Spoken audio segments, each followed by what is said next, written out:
Ever notice how some people smile to your face, but something in their energy just doesn't match? Yeah, that's not your gut overreacting.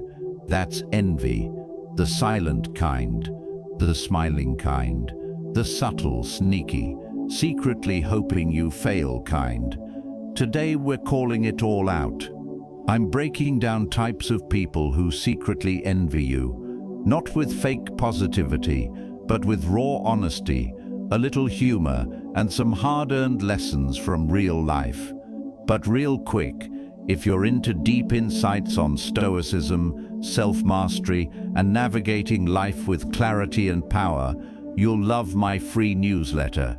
Every Sunday I drop truth bombs, practical strategies, and controversial takes to help you think deeper and live sharper, all straight to your inbox. It's free, it's value-packed, and it's waiting for you. Sign up using the link below, and let's grow together.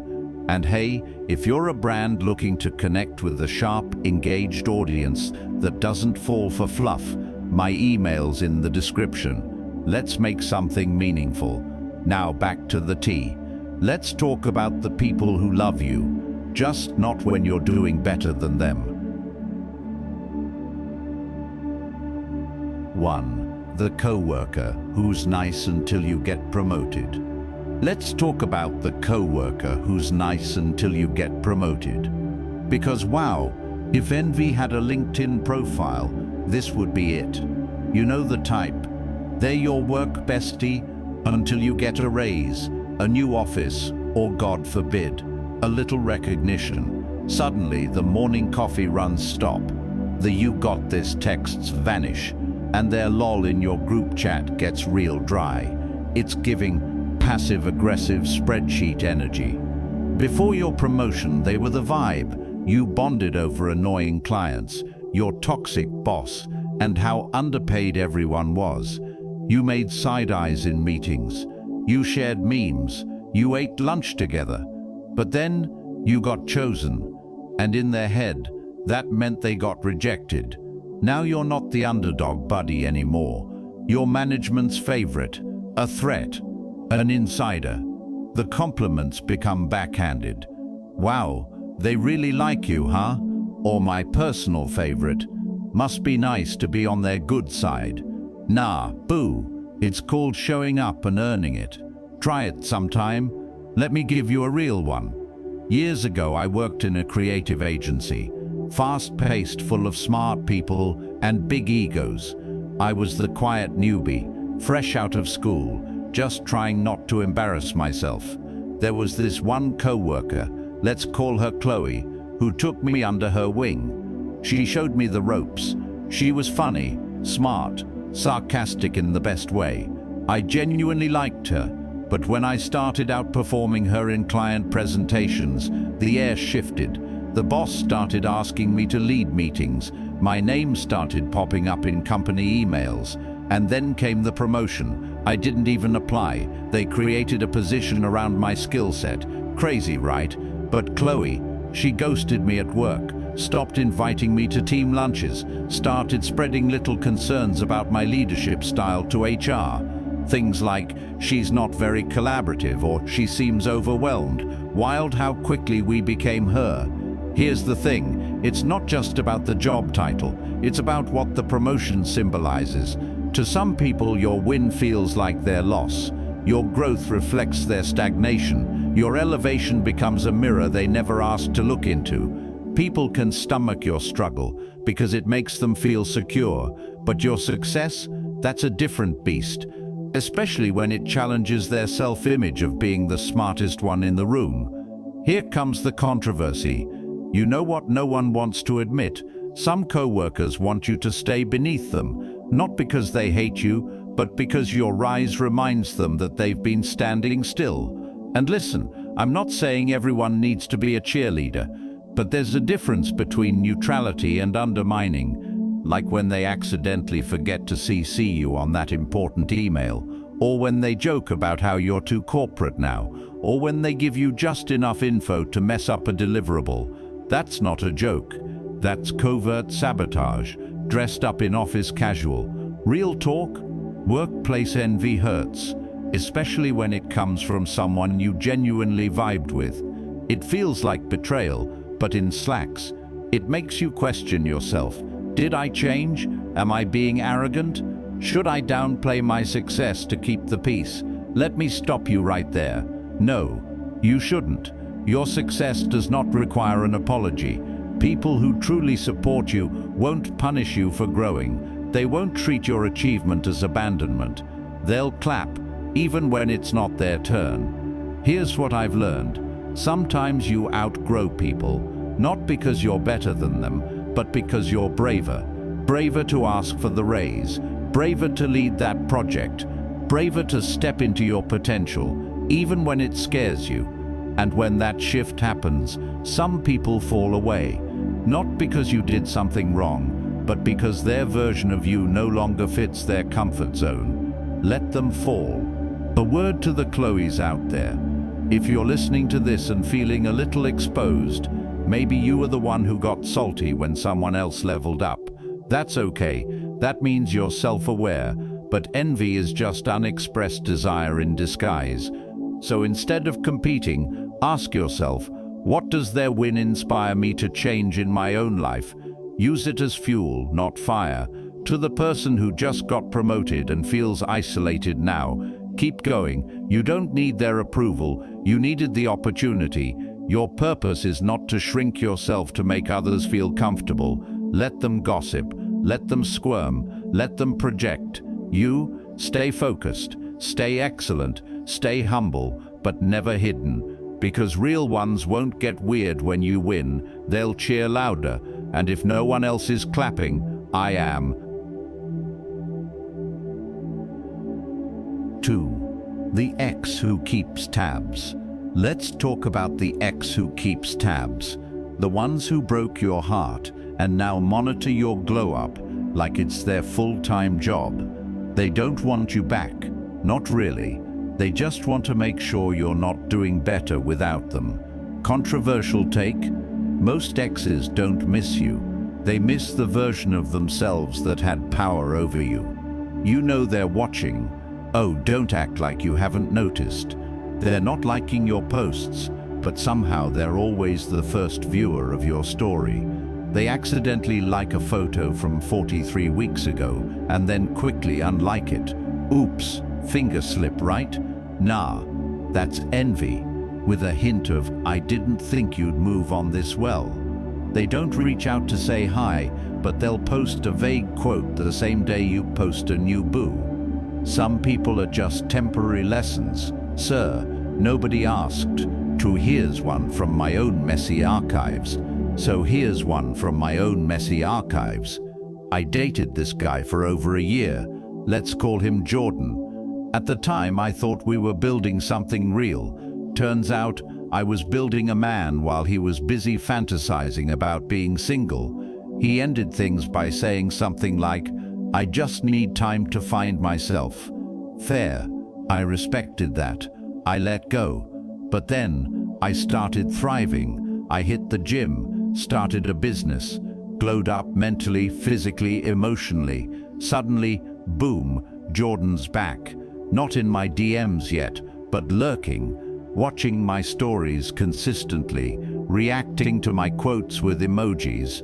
One time he even sent me a screenshot of my own post saying, you always had it in you. Like, sir, you had access to the entire buffet and you chose crumbs. Get out of here. Some exes don't want you. They just don't want anyone else to have you, especially now that you've leveled up. They want you forever available, emotionally frozen in the chapter where they left you. Because if you heal, if you grow, if you become happier without them, then what does that say about their decision? It says they fumbled, and some people would rather pretend you're still broken than admit they were the problem. Now here's where it gets even more psychological. A lot of people keep tabs not because they care, but because they want to measure their own worth by yours. Is she doing better than me? Is he happier now? Who replaced me? They don't miss your presence. They miss the control, the validation, the little emotional leash they could tug when they got bored or insecure. Letting go of someone is hard, but letting go of the power they had over you, that's the part that burns them. A lot of people say, you can be friends with your ex. Cool, mature, great for you. But here's the thing, not everyone deserves a front row seat to your redemption arc. Some people need to stay blocked, muted, and in the past, not because you're bitter, but because your peace is finally louder than their chaos, and that's a frequency they don't deserve access to anymore. Don't feed it. You don't need to post just to show them you're thriving. That's not healing, that's performance. Don't reach out just because they viewed your story. Story views are not confessions, they're digital peeping toms. Let them lurk. If they come back with the "I've changed" energy, ask yourself, have they really changed, or are they just shocked you're no longer waiting? Also, don't fall for the "I just want closure" trick. That's often code for "I see you're happy and I hate it." You can mourn the relationship, you can even remember the good times with gratitude. But if someone left you when you were at your lowest and only came back once you were glowing, they didn't love you. They loved what you gave them. They loved being needed. And now that you don't need them, their ego is confused. Let it stay confused. Exes who keep tabs aren't all evil. Some are genuinely just curious. Some are growing. But many are just emotionally nosy narcissists who want to make sure you're not doing better than them. So here's your reminder. You don't owe access to people just because you once gave them intimacy. Healing privately is power. Thriving silently is revenge. And the best clapback you'll ever give is peace. Now, excuse me while I go block Jordan again. 3. The one who copies everything but credits nothing. What, you ever meet someone who copies everything you do? Your style, your words, your business ideas, your energy, but will never, ever give you credit. Like they're walking around in your essence, but acting like they invented it. Let's talk about the one who copies everything but credits nothing. Because this one, oh, it hits deep, especially when it's someone you once inspired, helped, or loved. Let's be real, the first time it happens, it feels cute. You drop a caption, and next week they use it. You change your aesthetic, and now their feed looks suspiciously familiar. You start a podcast about emotional intelligence, and suddenly they're rebranding their content from vibes and vibes to trauma and truth. You're like, wait a minute. At first you try to be chill. It's not that deep. But then it keeps happening, and you realize this isn't admiration anymore. This is identity theft with soft lighting. I had a friend, let's call her Marissa. I started a little side hustle online. Niche, personal, vulnerable. I poured my heart into it. I designed the branding, picked the language, curated the aesthetic. All me. 100%. I shared it with her. Because friends support each other. Right, wrong. Within a month, she had launched something eerily similar. Same colors, same phrases. Even the layout of her About Me page felt like a remix of my trauma. She even used a quote I made up about myself, word for word like it came from Oprah. And when people started tagging me like, "Didn't you say this first?" she had the nerve to say, "We're just aligned spiritually." Nah, babe. This is not a spiritual alignment. This is creative plagiarism in a sundress. Not all copying is flattery. Sometimes it's emotional parasitism, people leeching off your originality because they have none of their own. And what makes it worse, they'll never say, "I learned this from her," because admitting they learned from you means admitting you were ahead of them, and their ego can't stomach that. Some folks would rather choke on their own pride than say, "Thanks for the inspiration." They see your shine, but they didn't see the late nights, the breakdowns, the moments you almost gave up. They want your aesthetic, not your story. They think mimicking you will give them the same results. But authenticity isn't a template. You can copy someone's steps, but if it's not aligned with your soul, it's going to feel fake, and the audience can feel it. Their identity is shaped by admiration, not introspection. They admire you so deeply that they start confusing your identity with their own. But here's the truth. Admiration without self-awareness turns into envy disguised as imitation. Yeah, let's sit in that for a second. We've all been inspired by someone before, but there's a fine line between influence and imitation. Ask yourself, did I borrow this idea with acknowledgement, or did I present it as if I made it up while scrolling Pinterest in a bubble bath? Being inspired is human, but being unoriginal and arrogant about it, that's where the problem starts. Give credit, tag the source, tell the story. The world doesn't lose value when we honor those who came before us. It gains depth. What I learned from Marissa and the copycats. I used to get so hurt by this kind of thing. I felt robbed, like people were capitalizing off my energy while I was still figuring myself out. But then I realized something powerful. Your essence, your why, isn't something that can be duplicated. You can copy the look, but you'll always miss the depth. And eventually, people notice, because copied energy always comes off as forced. It lacks soul, it lacks texture, it lacks truth. Call it out if it's worth your time. Sometimes a gentle "hey, I noticed" conversation can create awareness. Other times, it's better to just let them embarrass themselves publicly. Stop giving them front row seats. If someone keeps siphoning your energy without credit, lock your doors. That means unfollow, mute, block, energetically and digitally. Keep innovating. They're busy trying to replicate your last move while you're busy working on the next one. To the person reading this who's been copied, mimicked, or drained of their originality, don't stop creating. Your voice is unique for a reason. They can steal your format, your colors, your quotes, but they can't steal your frequency.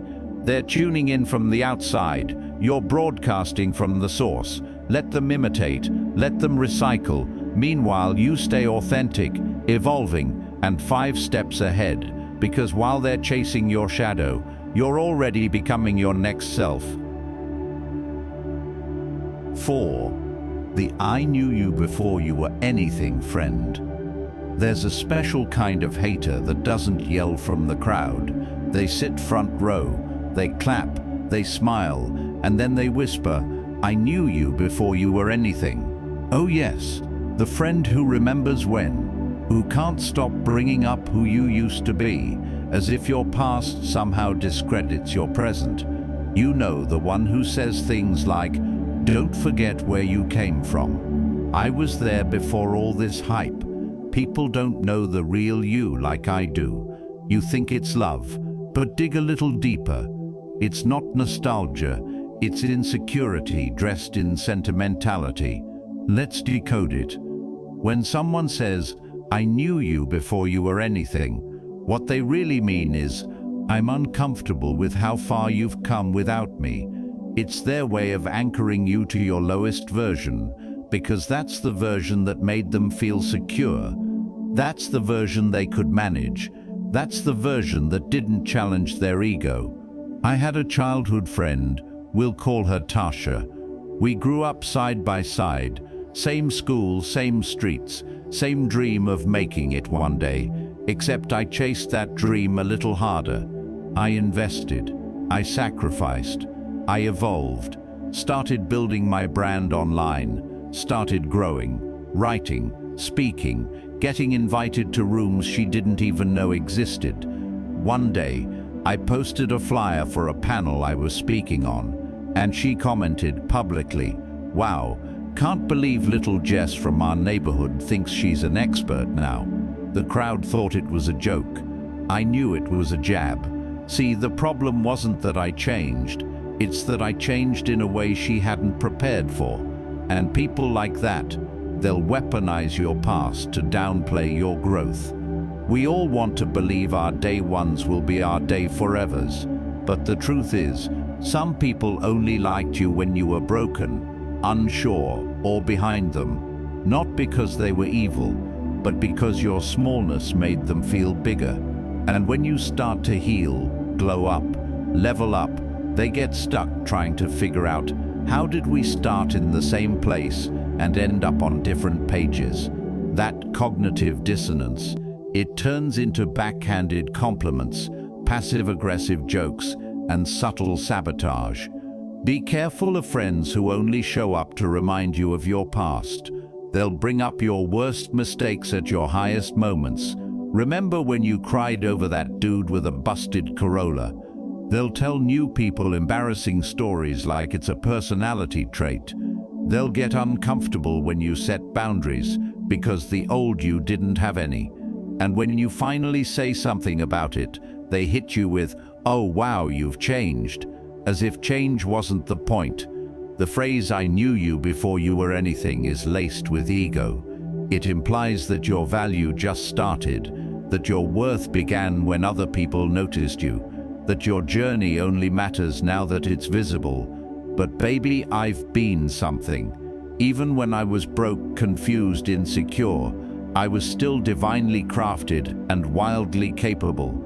You didn't know me before I was anything. You knew me before I believed it. They're fighting to feel important. Acknowledge, but don't shrink. It's okay to say, "Yeah, I've come a long way," without needing to humble yourself every 5 seconds. Set boundaries without guilt. If someone keeps trying to shrink you back into a version of yourself that no longer exists, love them from a distance, respectfully. Real talk. Have you ever seen someone you knew blow up and felt that little sting of "why not me"? That's normal, but don't let it turn into resentment, disguised as jokes. Celebrate them, learn from them, be inspired instead of intimidated. Because the truth is, your timeline isn't late, it's different, and different doesn't mean less, it just means yours. What I've learned that not everyone from your past deserves access to your future. Some people are chapters, some are bookmarks, some are typos you don't repeat. And just because someone started the story with you, doesn't mean they're entitled to write the ending. Let them say, "I knew you before you were anything." Smile and think, "And now, you don't even know me." Because healing will take you places where certain people can't follow, not because they can't, but because they won't do the work, and that's not your burden to carry. 5. The supporter who never supports. Let's talk about one of the most frustrating passive-aggressive species in the human ecosystem, the supporter who never supports. You know exactly who I mean. They claim to be your #1 fan. They say things like, "I'm so proud of you. I see you doing your thing. I've always believed in you."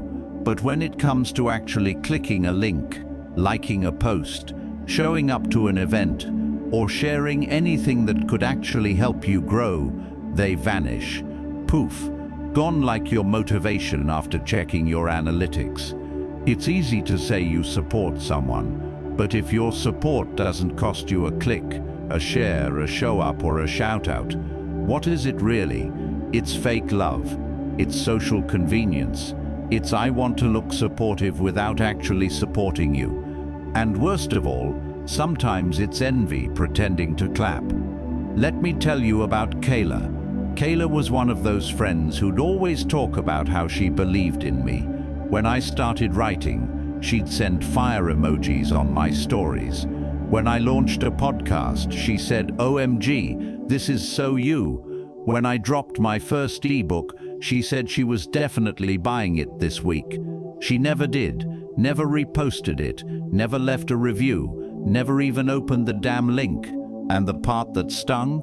I had supported her through her side hustle, her breakups, her anxiety, her cookie business. Even though those cookies were dry as the Sahara, I was always there. But when it was my turn to grow, her support was invisible, but vocal. Let's get a little controversial here. Fake supporters are worse than haters. Why? Because haters are honest. They don't like you, and they don't pretend to. But fake supporters, they lurk, they ghost, They watch every story but never engage. They send you "I'm so proud of you" DMs at midnight, like they're low-key scared someone might see them clapping for you. They don't want to see you lose, but they sure don't want you to win before them. Let's break it down. Raw courage makes them uncomfortable. You went after your dreams. They're still thinking about it, so they support you, but only in a way that keeps them from facing their own stagnation. They think your shine takes away from theirs. This isn't true, but in their mind, clapping for you means they're acknowledging they're still on the sidelines. They assume you're already getting enough support. This one's sneaky. They think, well, she's doing fine without me, as if you don't need love just because you're handling things. Spoiler, strong people need soft places too. People love to act like creators. Entrepreneurs and artists are too busy to notice who's engaging. But let me tell you, we see everything. We see who never reposts. We see who watches every single story but never interacts. We see who loves what we do but only in private. We see who claps in DMs but not in public. And yes, we do adjust accordingly, because real support isn't silent, it's sacred. Before we roast too hard, let's hold the mirror. Have you ever supported someone with your mouth but not your moves? We've all done it. We get busy. We mean well. We think they'll be fine without me. But if someone matters to you, let them feel it. Not just in private texts, but in public actions. Because people don't just need validation in the dark. Sometimes they need a loud friend in the light. I stopped chasing approval. Stopped expecting people to show up just because I would have for them. Stopped confusing proximity with support. And let me tell you something I learned the hard way. The loudest support often comes from strangers. The real ones are not always the ones you grew up with, but the ones who grow with you. It's okay if your friends aren't your fans, but it's not okay for them to claim your energy while ignoring your evolution. Adjust your expectations. Not everyone has the emotional range to support someone stepping into their power, and that's okay. Not your fault, not your job to fix. Call them out gently, or let them fade. If it matters, have the convo. If it drains you, protect your peace and move in silence. Redirect your energy to people who show up. Stop begging for support from people too busy being weird about your progress. Find your tribe, build with them. To the person reading this who's been disappointed by fake support, your vision is not too big, your voice is not too loud, and your glow-up is not too much for the right people. Let the fake supporters stay fake. Let them cheer you on in secret. Let them live in the shadows of almost. You, keep showing up, keep shining, keep being the friend you wish you had. And when they come around with the "I knew you when" energy, just smile and say, "Yes, and I remember who clapped when it mattered." So there you have it. Types of people who secretly envy you. Some do it with silence. Some do it with sarcasm. Some even do it with fake applause. But here's the truth. Your growth will always make the insecure uncomfortable. And that's not your problem. It's their invitation to heal. You don't need to dim your light just because it exposes who's been sitting in the dark too long. Shine anyway, level up anyway, and surround yourself with people who don't just watch you win, but celebrate it like it's their own victory. If this hit home for you, don't just keep it to yourself. Like, comment, and share it with someone who needs to hear it. And hey, if you love deep conversations like this, real talk on self-mastery, stoicism, growth, and navigating life with clarity, you'll love my free Sunday newsletter. I drop truth bombs, strategies, and lessons that don't sugarcoat life. Just raw value every week to help you become who you're meant to be. Sign up using the link below. It's free and it's fire. And if you're a brand looking to collaborate with a high-impact community, check the description. My email's there. Let's build something powerful. Till next time, keep rising, keep evolving, and don't waste time proving anything to people who are committed to misunderstanding you. You're not for them, you're for you.